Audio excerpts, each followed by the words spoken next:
Hi, buddy. Russ from the West Ham Network. Hope you're all safe and well. No fancy videos today. Did think it was not appropriate, but didn't think it was in keeping with everything that's going on at the moment. Hope you're safe and well. If you're new around here, give it a like, give it a comment, give it a share, give it a bloody good subscribe. Indeed, obviously one story dominates everything at the moment, as you will imagine, with the sad passing of Queen Elizabeth II yesterday. And West Ham was really sort of in it, wasn't really? In all honesty, we got the message an hour and a half before the kickoff. Literally as the gates opened, we got the official message, and we all, to be fair, we scrabbling around trying to put something together. And I thought, at last minute, I think we did not just the club, but I thought the fans, both sets of fans, were fantastically respectful. It was a spine tingling moment, I think, when we had that minute's applause, minute's silence, which I said to them it wasn't going to be minute's silence. Ended up singing, and then God Save the Queen. I thought it was amazing, and one of those very very surreal but very special memory, which is something which I don't think any of us will probably. There's very few people probably watching this video who knew a time without Her Royal Highness reigning over us, so to speak, in the UK. So it was. I think. Again, West Ham fans always, when it comes to those types of things, we always do proud, don't we? And it's nice to see so much complimentary stuff on all the news channels about West Ham fans for a change, wasn't it? It was obviously it's a sad passing, and I thought that we sort of I thought that sort of played to the first half a little bit. We didn't seem to be. We was quite not in salt, so to speak, and I think that's totally understandable. But second half, I thought we did more of a professional job and obviously winning the game. But as a consequence of Her Royal Highness passing away, obviously you would have been well aware of what's been happening, and the Premier League have announced that the games this week will be postponed. We were due to play Newcastle on Sunday. That's not now happening. That's being rearranged, and in all likelihood the Everton game next week will also be rearranged, because that's when the funeral is likely to be, and that has to be it's an official bank holiday, so you won't see any football next weekend, I would imagine. In terms of the rearrangement for the Newcastle game, which we know is off, it's postponed.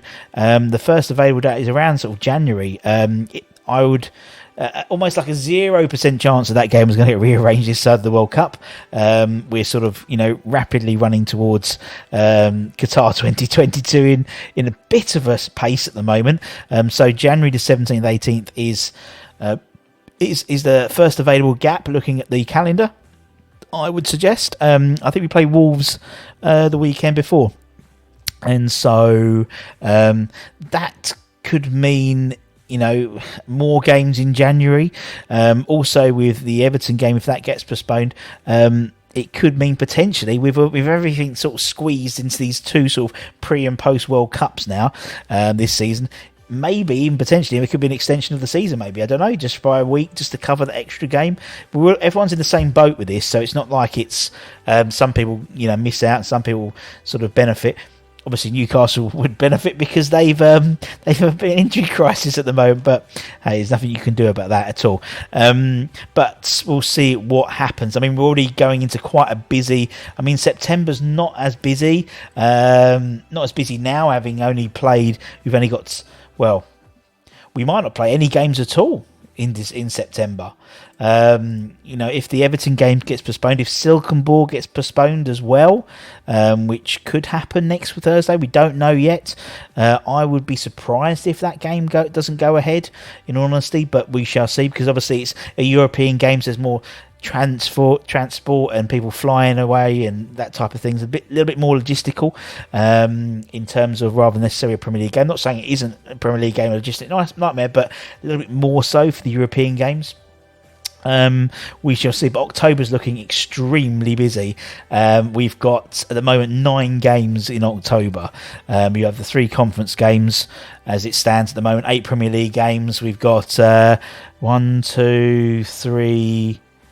Is it 3 home No, we've got Wolves at home, Fulham at home, Southampton away, Liverpool away, Bournemouth at home, and Man United away. And then obviously we've got Silkeborg at home, and then we've got a double header against Anderlecht in October. So it's going to be a busy October. So actually, having a few days off isn't a bad thing, unfortunately, but unfortunately in the wrong circumstances. But it is what it is. But it'll be interesting to see. It's going to be a ongoing situation in terms of how these games are reset. I mean, the government actually did come out this morning and say that you in theory football could go ahead this weekend, but it was individual league bodies making the decision whether to keep going or whether to postpone. And I thought with the way the West Ham fans and the way I thought we did that game yesterday, that produced in terms of the music, and I thought it might be a nice send off for Heroin Harness, but we weren't. The Premier League made a decision, and we abide by that. So as I said, obviously there's no review shows or anything like that because we've got no football on this week.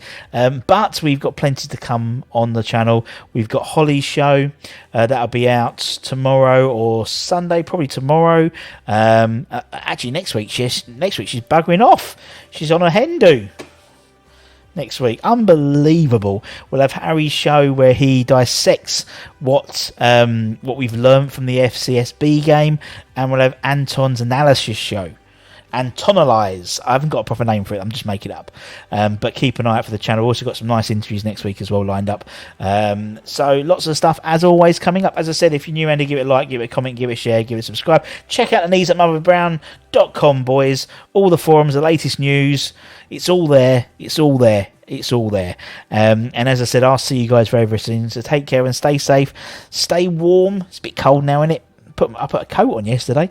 Stay dry as well. And have a lovely weekend. And we'll see you guys very, very soon. So take care, my friends. Bye.